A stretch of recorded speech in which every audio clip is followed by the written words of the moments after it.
디모데후서 3장 15절로 17절 말씀입니다. 또 어려서부터 성경을 알았나니 성경은 능히 너로 하여금 그리스도 예수 안에 있는 믿음으로 말미암아 구원에 이르는 지혜가 있게 하느니라. 모든 성경은 하나님의 감동으로 된 것으로 교훈과 책망과 바르게 함과 의로 교육하기에 유익하니 이는 하나님의 사람으로 온전하게 하며 모든 선한 일을 행할 능력을 갖추게 하려 함이라. 아멘. 지난주 우리는 교리가 무엇인가? 우리는 왜 교리를 공부해야 하는가? 교리는 어떻게 발전되어 왔는가? 이 교리와 성경과는 어떠한 관계가 있는가? 교리와 성경이 불일치를 가지고 올 때 우리는 어느 것을 따라야 하는가? 웨스트민스터 신앙 고백은 어느 것에 권위를 주어야 하는가? 성경과 교리 중 우리는 어떤 것에 더 권위를 주어야 하는가? 웨스트민스터 신앙 고백은 어떻게 만들어졌는가? 그리고 웨스트민스터 신앙 고백이 얼마나 심혈을 기울여서 만들어진 것인지에 대해서 저희들은 살펴보았습니다. 그리고 우리가 웨스트민스터 신앙 고백을 왜 공부해야만 하는지에 대해서도 살펴보았습니다. 그리고 이번 주부터는 본격적으로 웨스트민스터 신앙 고백을 공부하겠습니다. 이번 제가 나누어 드린 그 핸드아웃은 제가 읽어본 웨스트민스터 신앙 고백 중 가장 쉽게 번역한 번역본 중에 하나 같습니다. 옛날 번역들은 상당히 어려웠습니다. 그런데 이번에 제가 읽은 이 번역본은 상당히 쉽게 현대어로 번역한 것 같습니다. 그래서 제가 이 번역을 가지고 공부해 볼까 합니다. 제가 지난주에 웨스트민스터 신앙 고백은 성경에서 우리가 믿어야 되는 내용들을 총망라해서 기록한 책이라고 소개했습니다. 그렇다면 성경에는 참 많은 교리가 기록되어 있습니다. 그런데 여러분들이 웨스트민스터 신앙 고백을 보면 제일 먼저 웨스트민스터 신앙 고백은 성경에 대해서 먼저 기록하고 있는 것을 봅니다. 왜 그럴까요? 정말 성경 안에는 수많은 아름다운 교리들이, 우리가 알아야 되는 교리들이 있습니다. 하나님에 관한 교리라든지 예수 그리스도에 관한 교리라든지 성령에 관한 교리라든지 우리가 구원을 얻는데 필요한 교리들이 엄청나게 많이 있습니다. 그런데도 불구하고 그 주옥 같은 교리들을 다 뒤로 하고 웨스트민스터 신앙 고백은 왜 성경에 대해서 가장 먼저 소개하고 있는지 여러분 이상하지 않으십니까? 왜 그러냐 그러면은 성경에 대한 권위가 올바로 세워져 있지 않으면 앞으로 우리가 배울 교리는 아무 의미가 없기 때문입니다. 다시 말하면 성경에 대한 절대적인 권위가 무엇보다도 먼저 세워져 있지 않고서는 우리는 기독교 교리를 절대 배울 수가 없기 때문입니다. 왜냐하면 모든 교리는 성경에 기록되어 있기 때문입니다. 그러나 지난주에도 우리가 살펴보았듯이 오늘날 이 성경의 권위가 얼마나 도전을 받고 있는지 모릅니다. 지금의 기독교는 이제 성경에 대한 권위를 인정하지 않는 세상이 되어버리고 말았습니다. 여러분은 어떻습니까? 여러분은 성경이 아무 오류가 없는 하나님 말씀이라는 것을 진실로 믿으십니까? 만약 여러분이 성경이 무하신 아무 오류가 없는 하나님 말씀이라고 믿지 않는다면 여러분이 웨스트민스터 신앙 고백을 공부하는 것은 아무 의미가 없습니다. 왜냐하면 웨스트민스터 신앙 고백은 성경에 있는 말씀이 절대적으로 아무 오류가 없는 하나님의 말씀이라고 믿는 분들이 성경을 가지고 교리를 만들었기 때문입니다. 그래서 이 웨스트민스터 신앙 고백을 만드신 분들은 교리를 설명하기에 앞서 성경에 대한 절대적 권위를 세우고 싶었던 것입니다. 왜냐하면 이것이 세워지지 않고서는 아무것도 할 수가 없었을 것이기 때문입니다. 그것은 우리가 믿어야 하는 교리들이 전부 어디에 있기 때문에? 성경에 있기 때문입니다. 그래서 이들은 무엇보다도 성경이 얼마나 믿을 만한 것인가를 가장 먼저 설명할 수밖에 없었습니다. 그렇다면 우리가 가장 먼저 살펴보아야 되는 것은 성경은 과연 믿을 만한 것인가 하는 것입니다. 만약 성경이 믿을 만한 것이 되지 못한다고 한다면 우리에는 아무 의미가 없잖아요. 그죠? 그러면 우리가 어떤 교리를 배우기 전에 성경이 과연 믿을 만한 권위가 있는 책이라는 것을 우리는 증명하지 않으면 안 됩니다. 그래서 웨스트민스터 신앙 고백은 교리를 소개하기 전에 성경에 대해서 가장 먼저 소개하여만 하였습니다. 여러분은 성경을 무엇이라고 말하고 있습니까? 성경은 무엇입니까? 여러분들 모두가 다 하나님 말씀이라고 말들을 합니다. 그렇죠? 그렇다면 이 세상에서 가장 권위 있으신 분은 누구십니까? 당연히 하나님이십니다. 그러므로 성경이 권위가 있기 위해서는 성경이 하나님 말씀이라는 것을 우리는 증명해 되어야 할 것입니다. 증명하지 않고서는 우리는 성경에다가 모든 권위를 둘 수가 없을 것입니다. 그러면 성경이 하나님 말씀이라는 것을 우리는 어떻게 알 수 있습니까? 성경을 통해서 압니다. 재밌죠? 성경이 하나님 말씀이라는 것은 우리는 성경 외에 그 어떠한 증거를 가지고도 증명을 해낼 수 있지 못합니다. 할 수가 없습니다. 그것이 오늘 우리가 읽은 본문에 기록되어 있는 것입니다. 오늘 우리가 읽은 본문 디모데후서 3장 16절 17절 말씀을 다시 한번 보겠습니다. 모든 성경은 하나님의 감동으로 된 것으로 교훈과 책망과 바르게 함과 의로 교육하기에 유익하니 이는 하나님의 사람으로 온전하게 하며 모든 선한 일을 행할 능력을 갖추게 하려 함이라. 무엇이라고요? 지금 16절에 보면 모든 성경이 하나님의 감동으로 된 것이라고 이야기하고 있습니다. 여기 하나님의 감동으로 된 것으로에 해당하는 헬라어 데오프뉴토스는 원래 하나님을 의미하는 데오라는 단어와 호흡 또는 영이라는 헬라어 푸뉴스토스라는 말을 합성해서 만든 말입니다. 신약 성경에는 오직 이것에서만 사용되었습니다. 이것을 문자적으로 해석하면 하나님이 숨을 쉬었다라는 의미를 가지고 있습니다. 뭐라고요? 하나님이 숨을 쉬었다라는 의미를 가지고 있습니다. 이것을 20세기 개혁주의 유명한 신학자 벤자민 워필드는 이것을 이렇게 주석을 했습니다. 아주 제가 보기에 탁월한 주석입니다. 제가 그동안에 살펴본 주석 중에 아마 가장 잘 된 주석 같습니다. 잘 들어보십시오. 헬라어는 영감을 주는 또는 영감에 대해 말해주는 바가 없다. 지금 우리는 하나님의 감동으로 썼다 그러잖아요. 그러니까 하나님이 어떠한 성경을 쓰고자 하는 그 어떤 의도를 성경을 쓰시는 분들에게 감동을 주고 어떤 영감을 주어서 쓰게 했다라고 자꾸만 생각을 하는데 워필드 교수는 절대 그러한 의미가 없다라고 이야기하고 있습니다.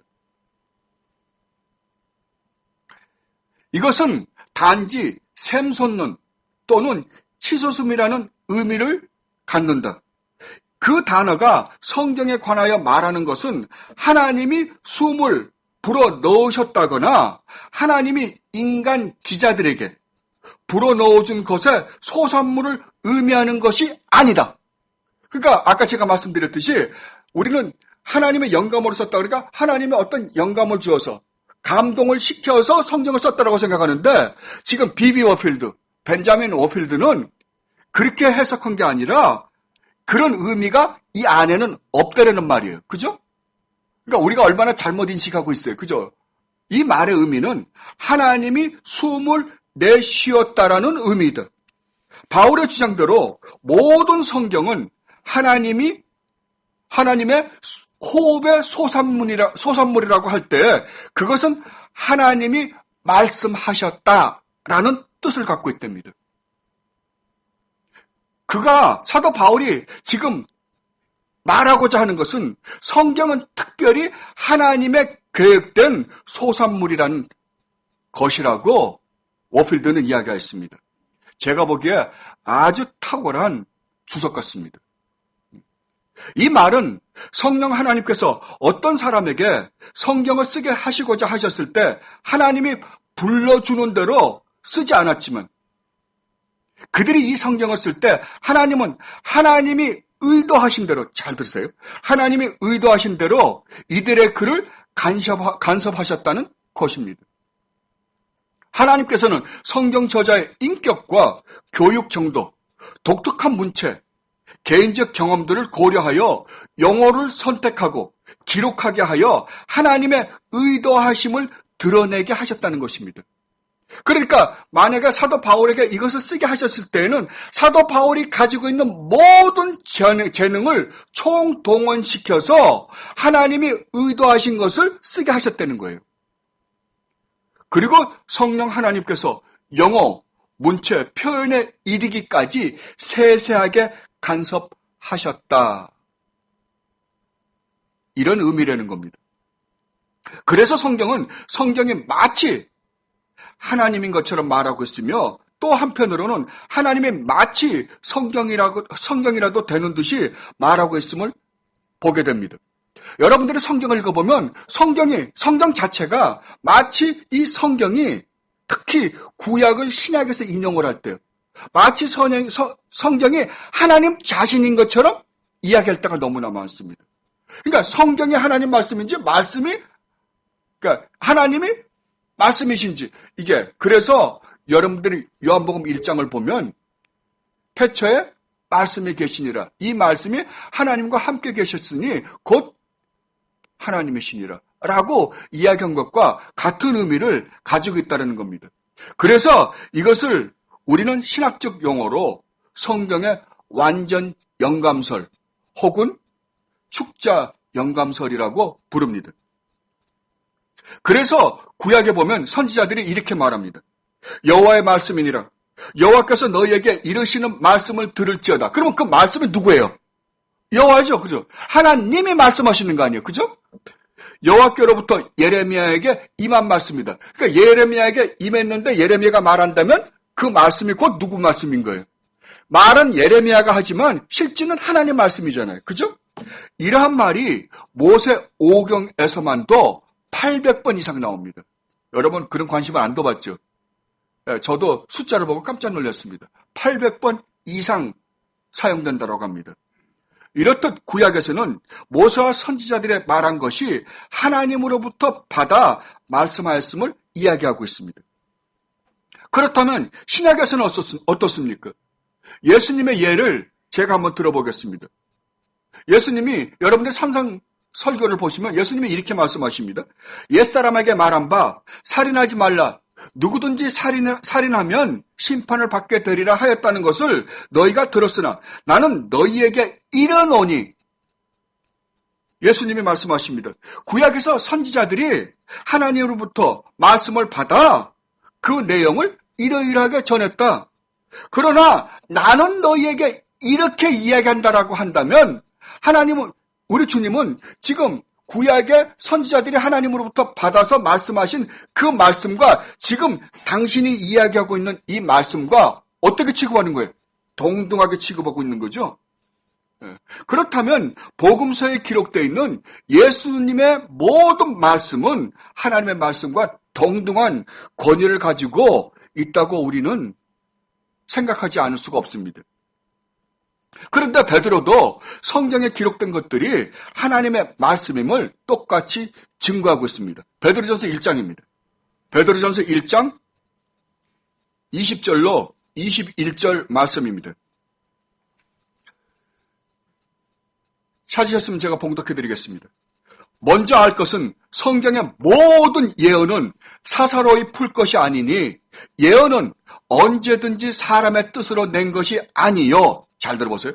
오직 성령의 감동하심을 받은 사람들이 하나님께 받아 말한 것입니다. 그죠? 베드로도 지금 그러잖아요. 하나님께 받아 말씀하신 것이다. 베드로 전서예요? 후서예요. 그래요. 제가 베드로 후서라고 그랬는데. 아, 그래요? 제가 왔다 갔다 하는 모양입니다.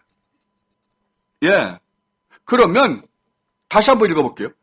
먼저 알 것은 성경의 모든 예언은 사사로이 풀 것이 아니니 예언은 언제든지 사람의 뜻으로 낸 것이 아니요 오직 성령의 감동하심을 받은 사람들이 하나님께 어떻게 했다고요? 받았다고요. 받아 말한 것입니다. 그렇다면 하나님부터 받은 말이기 때문에 자기 것이 아니잖아요. 누구 말씀이세요? 비록 그들의 입을 통해서 말씀을 하셨지만 하나님 말씀입니다. 이렇게 베드로는 증거하고 있습니다. 그리고 사도 베드로는 여기서 한 발 더 나가서 사도 바울이 보낸 편지들이 하나님의 말씀임을 또한 증거하고 있습니다. 베드로 후서 3장입니다. 여러분들 지금 베드로 후서 1장을 폈으니까 베드로 후서 3장 15절로 16절 말씀입니다. 봉독해드리겠습니다. 또 우리 주의 오래 참으심이 구원이 될 줄로 여기라. 우리가 사랑하는 형제 바울도 그 받은 지혜대로 너희에게 이같이 썼고 또 그 모든 편지에도 이런 일에 관하여 말하였으되 그 중에 알기 어려운 것이 덜어 있으니 무식한 자들과 굳세지 못한 자들이 다른 성경과 같이 그것도 억지로 풀다가 스스로 멸망에 이르느니라.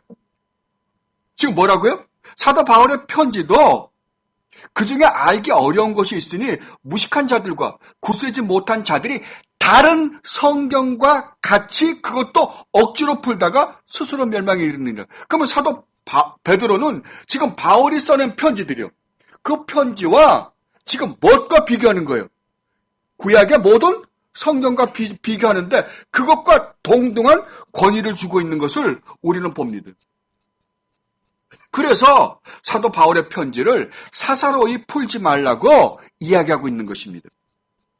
그러므로 성경에 기록되어 있는 구약과 신약은 모두가 다 하나님의 말씀이라고 우리는 할 수 있습니다. 그래서 사도 바울은 오늘 우리가 읽은 본문에서 모든 성경이 하나님의 감동으로 되었다고 이야기하고 있습니다. 어떤 성경이요? 부분적으로가 아닌 모든 성경입니다. 부분적인 것만 하나님의 말씀이 아니라 모든 성경, 즉 신구약 성경 모두가 하나님의 말씀임을 성경의 저자들은 주장하고 있는 것입니다. 그런데 하나님의 말씀을 전달하시는 방법은 다양합니다. 그 방식은 무생물을 통해서 하나님은 하나님의 말씀을 전달하시기도 하시고요.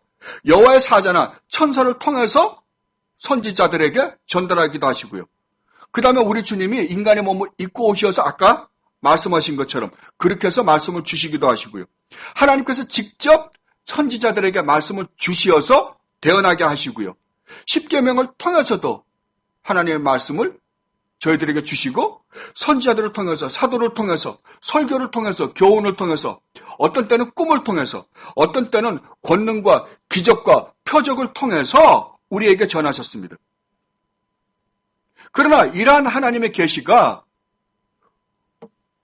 옛날에는 구전으로 전승이 됐었습니다. 그러니까 말로 입으로 통해서 전달되었어요.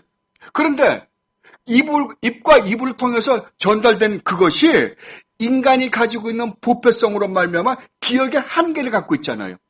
그리고 그게 오랜 세월이 가면 어떻게 되겠어요? 변질이 되죠? 왜곡이 되겠죠? 그래서 하나님께서 이것들을 글로 기록하기를 기뻐하셨습니다. 그래서 하나님이 하나님의 제자들로 하여금 선지자들이나 사도들을 통하여 기록하게 하신 것입니다. 그것이 우리가 지금 들고 있는 성경입니다. 이렇게 전달된 하나님의 말씀인 성경은 당연히 이것이 하나님의 말씀인 이상 오류가 있겠습니까? 없겠습니까? 없겠죠. 오류가 있으면 큰일 날 거 아닙니까? 그죠? 그런데 오늘날은 이 성경의 무호성에 대해 엄청난 공격을 받고 있습니다. 그들의 주장은 이렇습니다. 첫 번째로 이 성경의 무호성에 대해 공격하고 있는 사람들은 성경을 살펴보면 서로 다른 역사적 기록들을 발견하게 된다는 것입니다. 그 예가 어디냐 그러면은 열왕기하 8장 26절과 역대하 22장 2절 말씀입니다. 한번 찾아볼게요. 열왕기하 8장 26절 말씀입니다.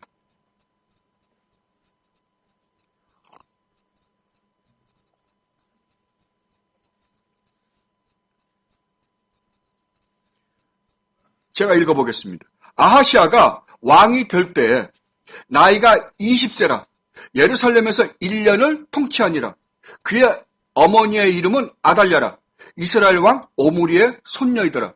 보세요. 여기 보면 아하시아가 왕이 될 때 나이가 몇 살입니까? 22세죠? 예. 그런데 역대하 22장으로 한번 가보십시오. 역대하 22장 2절 말씀입니다.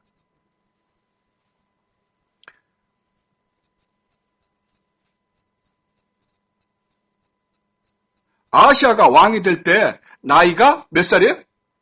42세라. 예루살렘에서 1년 동안 다스리니라. 그의 어머니의 이름은 아달랴요 오므리의 소녀. 다른 건 다 똑같습니다.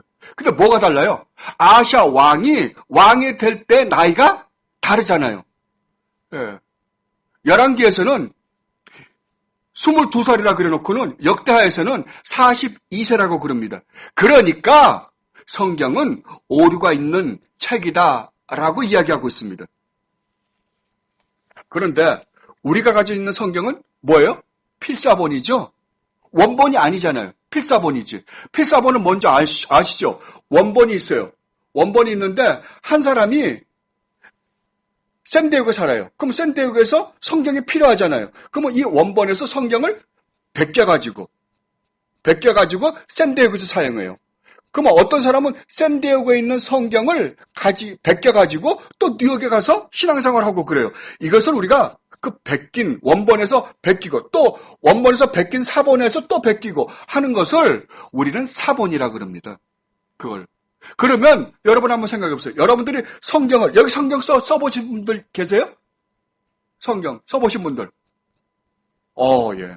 성경 써보시면 이 신구약 전체를 다 한번 써보시면 오자가 몇 개나 날까요? 오자가. 아마 상당히 많이 날 겁니다. 제가 타이프를 쳐보면 저도 타이프 곧잘 치는 편인데도 타이프를 쳐보면 오타가 생겨요. 자꾸만. 그래서 지우고 또 가고 지우고 또 그죠? 근데 이거 성경을 써보면 성경 이 방대한 걸 한번 써보면 오자가 얼마나 나겠습니까? 아마 상당히 많이 날 겁니다. 그렇죠? 그러면 베껴갈 때 그러니까 우리가 히브리어를 우리는 잘 모르니까 그걸 다른 건 다 맞는데 한 타씩 오자가 생길 수가 있잖아요. 그러면 그게 성경에 오류가 있는 겁니까? 아니잖아요. 그렇죠? 우리는 그러한 것이 사소하게 발생할 수 있는 거거든요. 그러면 22세의 왕이 됐는지 42세의 왕이 됐는지는 어떻게 알 수 있습니까? 예, 많은 사본들을 모아놓으면 다른 10개의 사본을 모았는데 8개가 22세로 돼 있고 2개만 42세로 되었더라. 그러면은 우리는 정확하게는 모릅니다. 하지만 22세가 맞겠구나라고 이야기는 하겠죠. 그렇죠? 그죠? 원본이 어떤지 모르니까 우리는 확실하게 이야기는 못하지만 많은 사본들이 그렇다면 우리가 봐서 추려서 그러면 22세라 그러는 게 맞겠구나라고 이야기는 할 수 있습니다. 그렇죠? 성경에 오류가 없다 그럴 때는 사본이 오류가 없다는 말은 절대로 아닙니다. 왜? 사본은 오자가 생길 수 있으니까요. 원본이 오류가 없다는 말입니다. 아셨습니까? 근데 원본이 있습니까? 없습니까? 원본은 없습니다. 하나님의 은혜인 것 같습니다. 왜냐하면 만약에 원본이 있다면 어떻게 되겠습니까? 원본이 진짜 있다. 바울의 편지가 지금 다 원본이 있어가지고 그 원본을 가지고 있는 사람들이 있다 그러면 어떻게 되겠어요?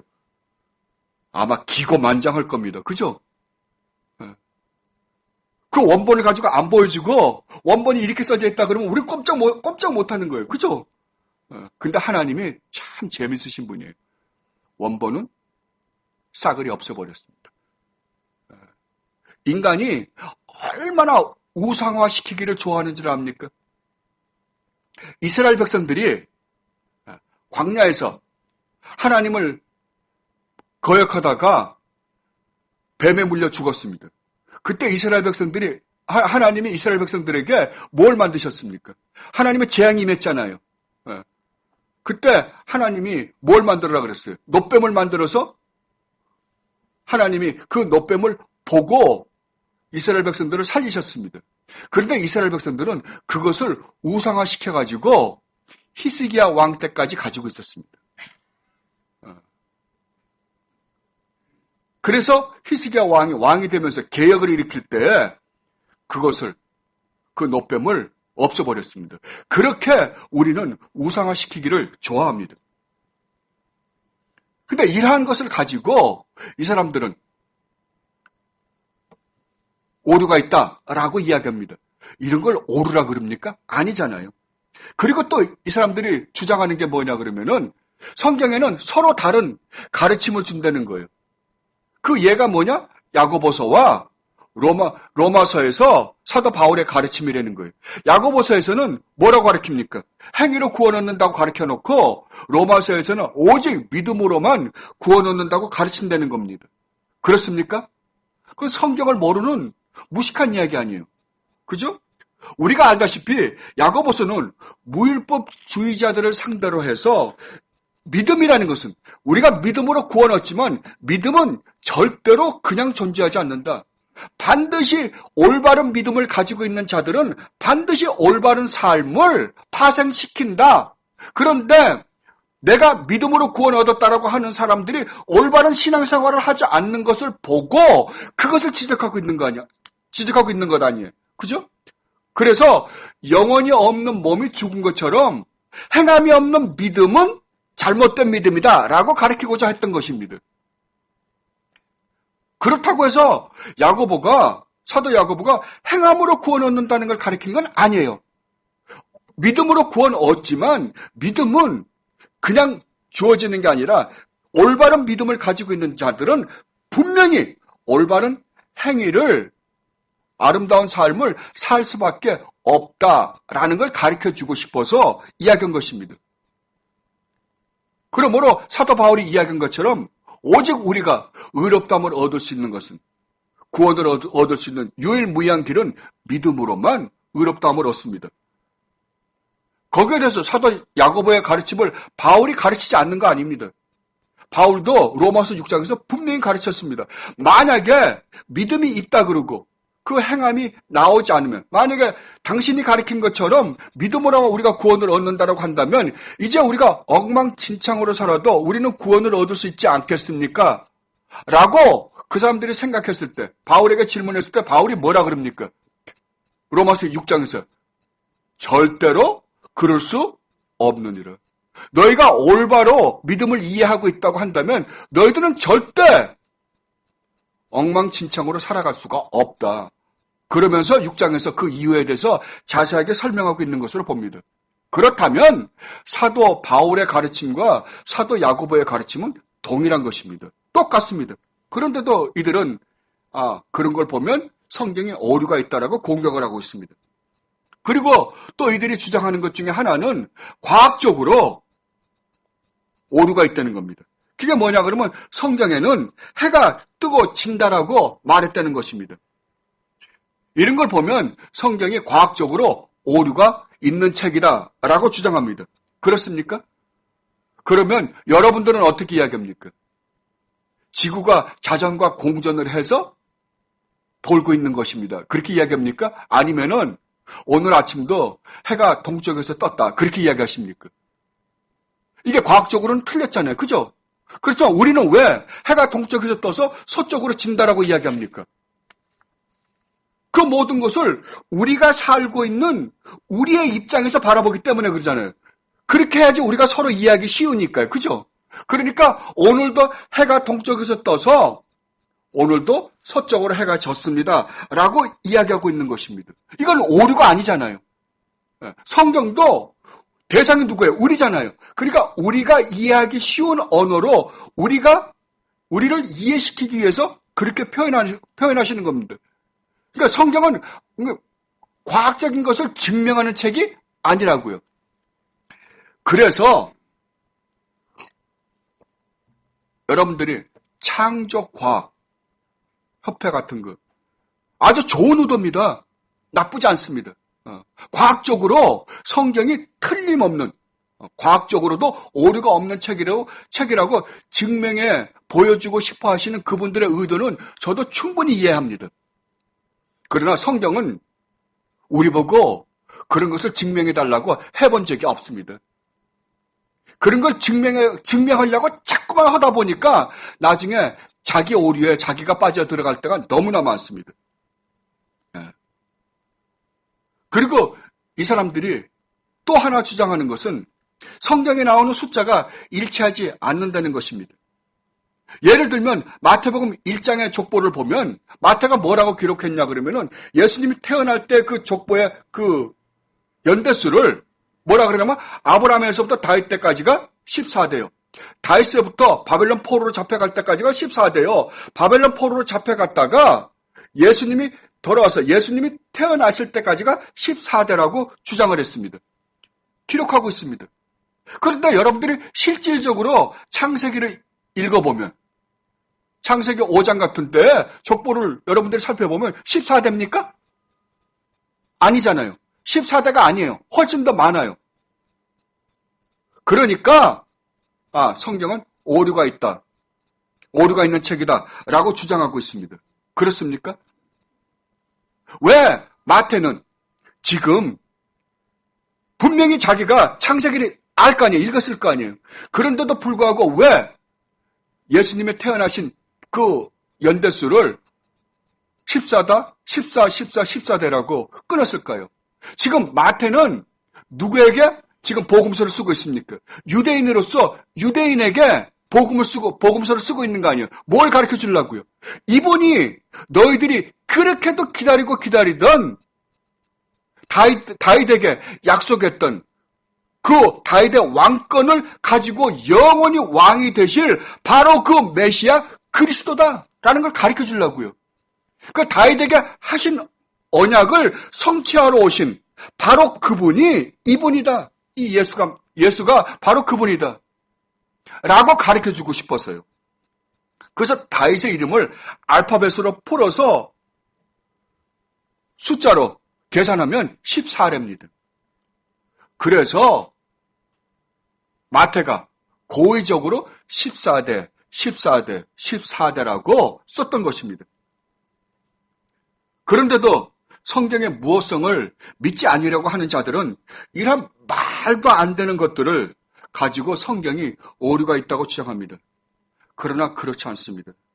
성경에 하나님 말씀인 이상 성경은 절대 오류를 가져서도 가질 수가 없습니다. 만약 성경에 오류가 있다고 한다면 그 오류를 분별하는 사람들은 누굽니까? 사람이잖아요. 그렇잖아요? 그렇다면 인간이 하나님보다 더 권위가 있어야 될 거 아닙니까? 그러니까 절대로 안 됩니다. 성경은 하나님 말씀입니다. 다시 한번 여러분들에게 강조해 말씀드립니다. 이것이 하나님 말씀인 이상 이 성경에는 절대 오류가 있을 수 없습니다. 여러분은 누가 무엇이라고 하든지 간에 이것을 확실하게 주장하셔야 할 것입니다. 이 웨스트민스터 신앙고백이 이것을 확실하게 하고 싶었던 것입니다. 그렇다면 성경이 반드시 필요한 이유는 무엇입니까? 아까 우리가 이야기했죠. 성경이 반드시 필요한 이유가 뭐라고요? 우리의 기억이 잊어버리니까요.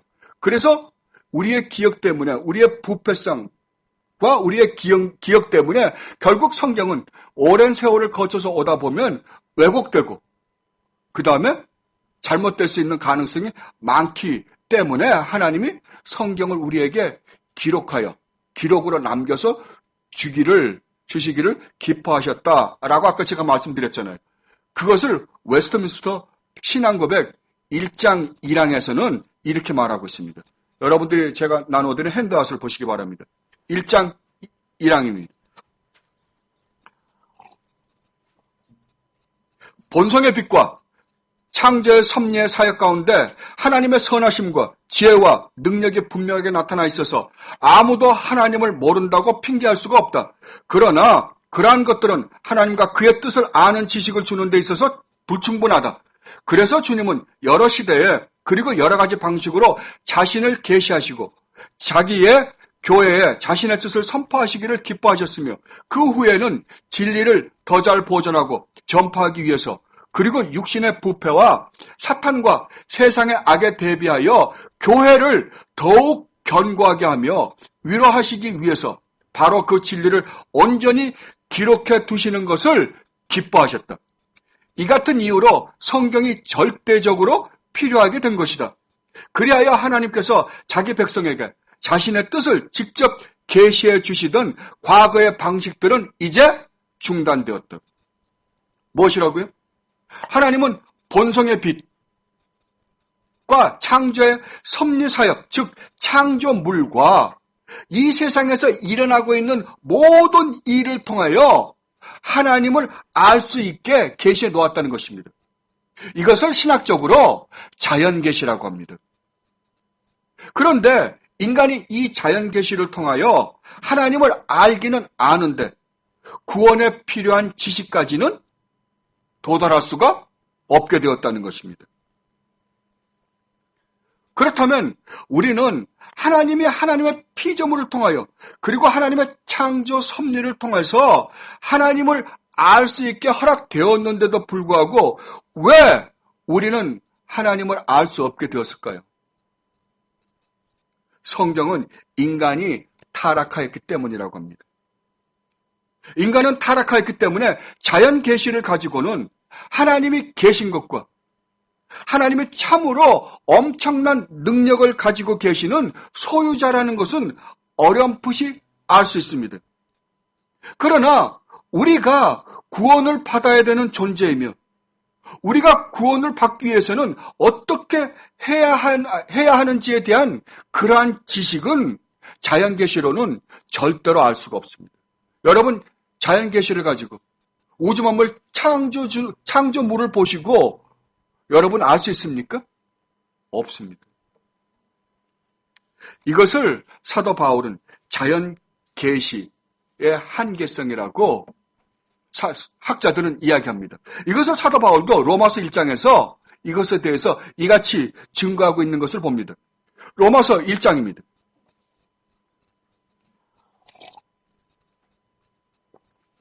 로마서 1장 18절로 23절 말씀입니다.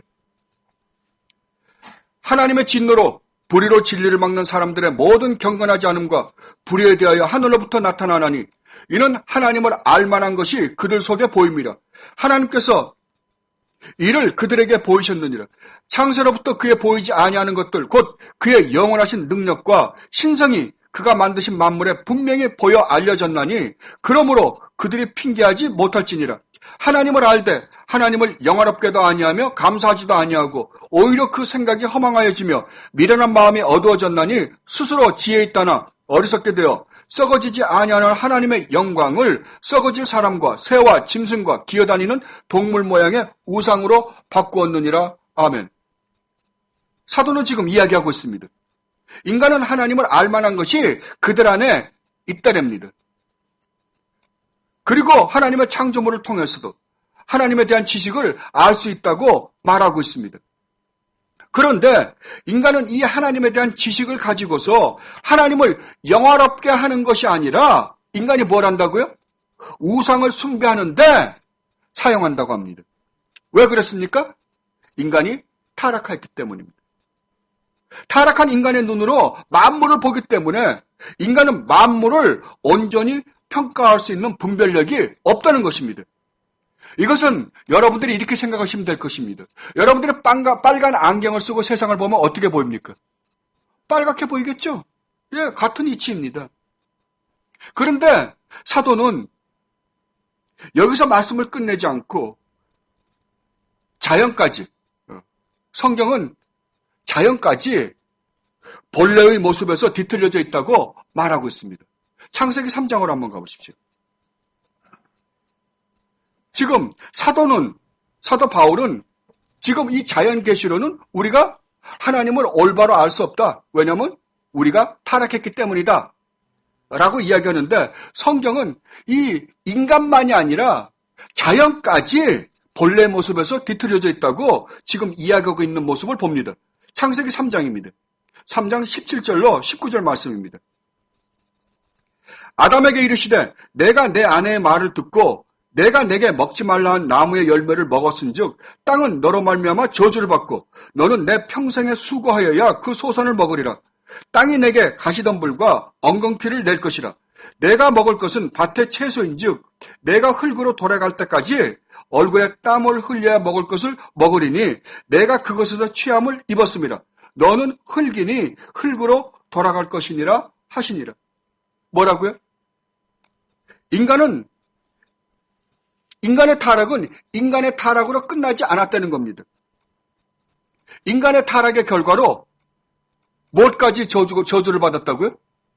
자연까지 하나님의 저주를 받았다고 성경은 이야기하고 있습니다. 17절 말씀을 다시 한번 보겠습니다. 아담에게 이르시되 내가 내 아내의 말을 듣고 내가 내게 먹지 말라 한 나무의 열매를 먹었은즉 땅은 너로 말미암아 어떻게 해요? 저주를 받고 그리고 땅이 내게 가시덤불과 엉겅퀴를 낼 것이라. 이와 같이 인간이 타락함으로 말미암아 인간은 본래의 아름다움을 잃어버렸을 뿐만 아니라 자연도 하나님의 처음 창조하시고 보시기에 좋으셨던 그 모습을 잃어버렸다고 성경은 이야기하고 있는 것입니다. 그렇다고 하나님의 형상이 모두 다 없어진 건 아닙니다. 단지 전과 같이 하나님의 아름다운 형상을 볼 수 있는 눈과 그 모습이 변질이 되었을 뿐입니다. 그러니 타락한 인간이 변질된 자연을 보고 하나님에 대한 올바른 지식을 가진다는 것은 거의 불가능해져 버렸습니다. 이것이 인간에 처한 현실이라고 성경은 이야기하고 있습니다. 그러니 인간이 이 자연 계시를 통해서 인간이 죄인임과 구원을 받아야 되는 존재이며 그 구원을 받는 데 있어서 어떻게 해야 하는지에 대해서는 전혀 알 수가 없는 것입니다. 그럼에도 불구하고 하나님께서는 타락한 인간을 구원해 주시고자 하셨습니다. 그래서 하나님은 인간이 구원을 얻을 수 있는 지식을 주시기 위해서 성경을 기록하였다고 지금 말하고 있는 것입니다. 이것을 웨스트민스터 신앙 고백에서는 이렇게 이야기하고 있습니다. 1항을 다시 한번 보겠습니다. 1항 하반부입니다. 그러나 그러한 것들은 하나님과 그의 뜻을 아는 지식을 주는 데 있어서 불충분하다. 그러한 것들이라는 게 뭐예요? 자연 계시죠? 그죠? 그래서 주님은 여러 시대에 그리고 여러 가지 방식으로 자신을 계시하시고 자기의 교회에 자신의 뜻을 선포하시기를 기뻐하셨으며 그 후에는 진리를 더 잘 보존하고 전파하기 위해서 그리고 육신의 부패와 사탄과 세상의 악에 대비하여 교회를 더욱 견고하게 하며 위로하시기 위해서 바로 그 진리를 온전히 기록해 두시는 것을 기뻐하셨다. 이 같은 이유로 성경이 절대적으로 필요하게 된 것이다. 무엇이라고 이야기합니까? 자연 계시로는 구원 얻는 지식에 도달할 수가 없어서 하나님의 뜻을 알리고 하나님께서 자기 백성을 구원해 주시기 위해서 성경을 기록하게 되었다고 지금 이 신앙고백서는 이야기하고 있습니다. 이 하나님에 대한 지식과 구원 얻는 지식을 기록한 성경을 신학적으로 특별 계시라고 합니다. 그러므로 이제 우리가 하나님이 누구이신지와 구원을 얻기 위해서 필요한 모든 지식을 알 수 있는 것은 어디밖에 없어요? 성경밖에 없습니다. 그런데도 불구하고 인간은 이 성경을 의지하지 않고 별의별 방법을 다 만들어내고 있습니다. 그것이 무엇입니까? 종교입니다. 그러므로 기독교 외에는 구원에 대한 지식을 가질 수가 있습니까? 없습니까? 없습니다. 그런데도 불구하고 오늘날 이 세상은 아니라고 합니다. 이 세상은 기독교 외에도 구원의 길이 있다고 주장합니다. 아니, 기독교 밖에 있는 사람들이 이야기하는 것이야 제가 뭐라 그러겠습니까? 우리가 뭐라고 할 말이 없잖아요. 그들은 어차피 구원을 얻는데 올바른 지식을 가지고 있지 않을 뿐만이 아니라 가질 수도 없는 사람들입니다. 그러니까 기독교를 이해해달라고 그들에게 아무리 외쳐도 그들은 이해할 수가 없습니다. 그런데 문제는 기독교라는 이름으로 종교 생활을 하고 있는 사람들입니다. 오늘날은 기독교라는 이름으로 모이는 자들조차 기독교에만 구원의 길이 있지 않다고 이야기를 합니다. 이 세상의 모든 종교에는 구원을 얻는 진리가 있다고 그들은 주장하고 있습니다. 그래서 지금 세상은 20세기, 21세기는 다원주의로 빠지고 있잖아요. 그렇잖아요. 아닙니다. 절대로 아닙니다. 이러한 이야기가 아무리 그럴듯해 보여도 여러분만은 절대로 속아서는 안 됩니다. 여러분은 그들이 아무리 세상적으로 똑똑하게 보여도, 그들이 아무리 세상에서 최고의 교육을 받은 사람이라 하더라도 여러분은 절대적으로 하나님의 말씀을 따라야 할 것입니다. 왜냐하면 하나님만이 이 세상의 절대적 권위를 가지고 있기 때문입니다. 근데 여러분들 이런 말 많이 듣습니다. 그 교회는 대학 교수들이 많이 가는 교회야. 그 교회는 정말 지식층이 엄청나게 많대. 거기에는 어떠한 박사가 그 교회 다닌대. 그러면 그 사람이 인정하면 그 목사가 하는 이야기가 옳습니까? 우리는 그런 거에 얼마나 속는지 모릅니다. 아닙니다. 절대로 속으시면 안 됩니다. 그 사람들도 하나님이 성령의 은혜로, 성령의 조명하심으로 그들에게 깨우쳐 주기 전에는 그들이 이 세상에서 아무리 어마어마한 교육을 받았고 지식을 갖고 있다 하더라도 깨우칠 수가 없습니다. 그리고 이 신앙 고백은 우리에게 아주 중요한 교리를 또 하나 가르쳐 줍니다. 그것은 1항 마지막 문장입니다. 살펴보겠습니다. 그리하여 하나님께서 자기 백성에게 자기의 뜻을 직접 계시해 주시던 과거의 방식들은 이제 어떻게 해요? 중단되었다. 그죠? 과거에 하나님의 말씀을 계시해 주던 그러한 방식은 어떻게 됐다고요? 중단되었답니다. 다른 말로 하면 계시는 이제 어떻게 됐다고요? 완성되었다라고 이야기하고 있습니다. 하나님이 우리를 구원하시기 위하여 필요한 모든 지식은 이제 완성이 되었다고 말하고 있는 것입니다. 이것을 성경도 지지하고 있습니다. 히브리서 1장입니다. 히브리서 1장 1절로 2절 말씀입니다.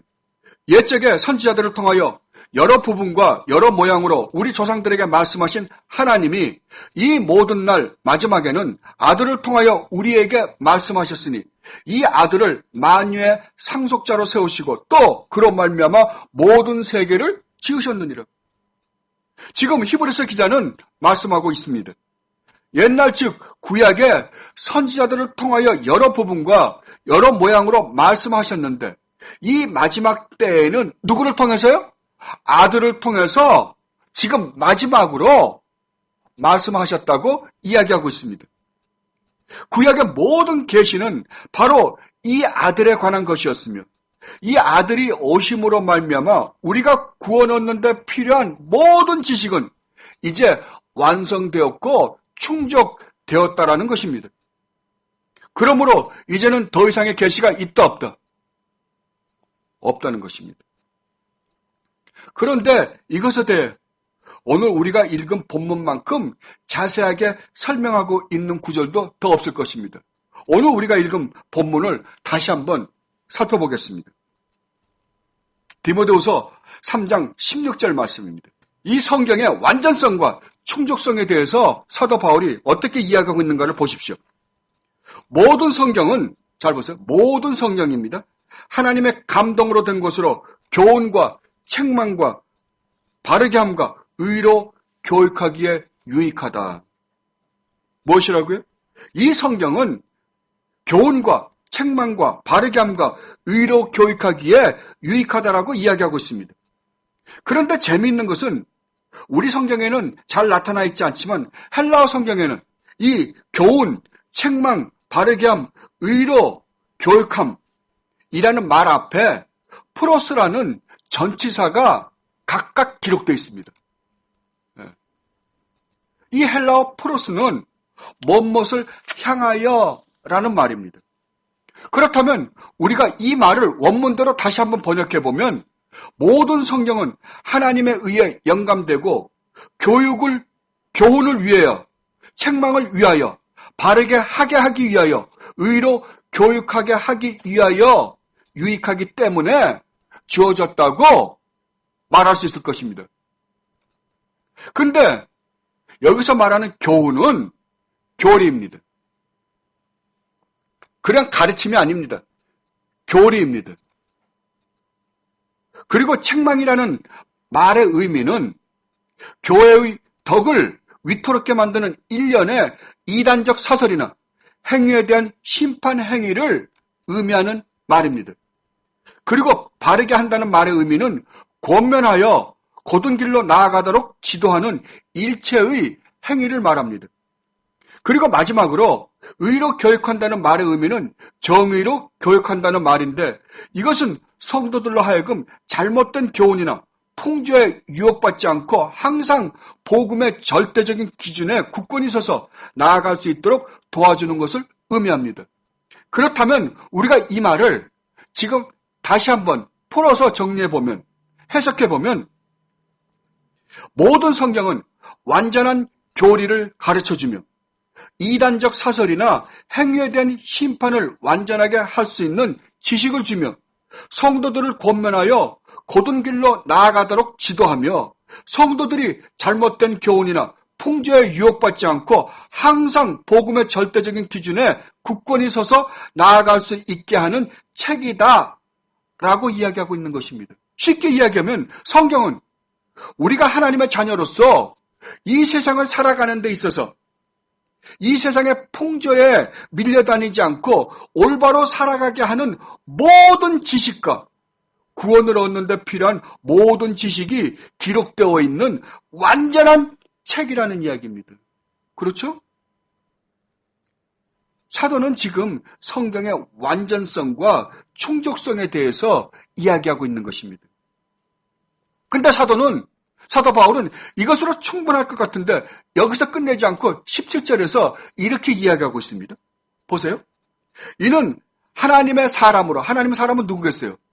성도들이겠죠. 그죠? 하나님의 사람으로 온전하게 하며 모든 선한 일을 행할 능력을 갖추게 하려 함이라. 사도는 성경은 하나님의 말씀, 하나님의 사람을 온전하게 하며 선한 일을 행할 능력을 갖추게 하는 데까지 뭐라고요? 충분한 책이라고요. 이렇게 성경은 우리에게 완전하게 주어졌고 충분하게 주어졌습니다. 이렇게 사도가 확실하게 이야기해 주고 있는데도 불구하고 오늘날은 이 성경이 불충분한 것처럼 주장하시는 분들이 상당히 많습니다. 아닙니다. 여러분은 절대로 그들의 말을 믿지 마십시오. 하나님의 말씀을 믿으십시오. 이제 성경이 우리에게 주어졌습니다. 성경은 우리에게 구원에 필요한 완전한 지식을 얻을 수 있는 책이며 우리가 하나님의 사람으로 이 세상을 살아가는 데 있어서 완전한 지식을 주는 것만이 아니라 능력까지 준다고 사도는 말하고 있습니다. 그러므로 우리는 모든 지식을 이 성경을 통하여서만 가져야 할 것입니다. 그러므로 성도는 이 성경을 공부하지 않고서는 아무것도 할 수가 없습니다. 그런데도 불구하고 오늘날은 이 성경을 읽지도 묵상하지도 공부하지도 않습니다. 이게 가능하다라고 생각하십니까? 그러고도 우리가 신앙생활을 할 수 있다라고 여러분들은 생각하십니까? 아닙니다. 절대 아닙니다. 여러분은 성경을 읽는 일에 게으르지 마십시오. 이와 같이 이제 우리가 구원을 얻는 데 필요한 모든 지식은 예수 그리스도로 말미암아 창세로부터 감춰졌던 그 모든 것이 이제는 성경을 통하여 완전히 드러났습니다. 이제는 더 이상 드러날 것이 없습니다. 그래서 이 신앙 고백서는 1장 마지막 문장에서 더 이상의 계시는 없다라고 주장하고 있는 것입니다. 그런데도 불구하고 오늘날 많은 사람들은 자기들이 직통 계시를 받고 있다고 주장하는 것을 우리는 심심치 않게 봅니다. 아닙니다. 절대로 아닙니다. 여러분, 속지 마십시오. 그런데도 불구하고 우리는 그들의 미혹에 얼마나 많이들 빠져들어가는지 모릅니다. 우리는 성경을 믿지 않고 목사들의 이야기를 너무나 잘 믿습니다. 여러분들은 목사들의 이야기를 듣지 마시고 항상 하나님 말씀에 여러분을 복종시키십시오. 여러분은 절대적으로 성경만을 의지해야 할 것입니다. 사람의 말을 들으면 여러분은 언제든지 실패하게 되어 있습니다. 그래서 이 신앙 고백이 성경의 완전성과 충족성에 대해 그 무엇보다도 먼저 기록하고 있는 것입니다. 여러분, 이제 우리는 우리가 구원 얻는 데 필요한 모든 지식은 성경의 계시에 완전히 기록되었으며 이것들에 대한 충분한 지식을 성경에서 얻을 수 있습니다. 그러므로 여러분이 의지할 것이라고는 오직 성경밖에 없습니다. 이것들에 대한 충분한 지식을 성경에서 얻으십시오. 성경 외에 그 어떠한 곳에도 눈을 돌리지 마십시오. 그래서 여러분은 성경을 열심히 읽어야 하며 또한 열심히 성경을 공부해야 합니다. 그런데도 불구하고 오늘날은 이 성경이 너무나 가볍게 취급을 받는 세상이 되어버린 것 같아서 상당히 정말 어떨 때는 마음이 아픕니다. 오늘날은 너무나 성경들을 읽지 않습니다. 성경 공부에 참석하지도 않습니다. 그러고서는 절대로 신앙생활을 할 수가 없습니다. 올바른 믿음을 가질 수가 없습니다. 그래서 믿음이 자라질 않습니다. 사도 바울은 이것에 대해서 이렇게 이야기합니다. 믿음은 들음에서 나온다라고요. 여러분, 제가 성경의 완전성과 충족성에 대해서 얼마나 성경이 충분한가에 대해서 여러분들에게 설명해 드렸습니다. 이제부터 여러분 성경을 열심히 읽으십시오. 그리고 읽기 전에 이 말씀의 의미를 깨닫게 해달라고 기도하십시오. 왜냐하면 성령 하나님의 조명이 없이는 이 성경을 우리가 깨달을 수 없기 때문입니다. 인간의 이성으로, 인간의 머리로 성경을 깨달을 수 있는 사람은 이 세상에 아무도 없습니다. 성령 하나님의 조명이 반드시 있어야만 우리가 깨달을 수 있습니다. 그러니까 여러분들은 무릎을 꿇고 기도하셔야 됩니다. 그런데 기도할 것이 없다라고 하는 사람들은 성경을 읽지도 않을 뿐만 아니라 성경대로 살지도 않으시는 분들입니다. 성경을 사랑하십시오. 그리고 성경대로 따라 사십시오. 그러면 하나님께서 반드시 여러분에게 한량없는 은혜를 베푸실 것입니다. 왜냐하면 우리가 하나님으로부터 오는 은혜를 받는 통로 중 하나가 하나님의 말씀이기 때문입니다.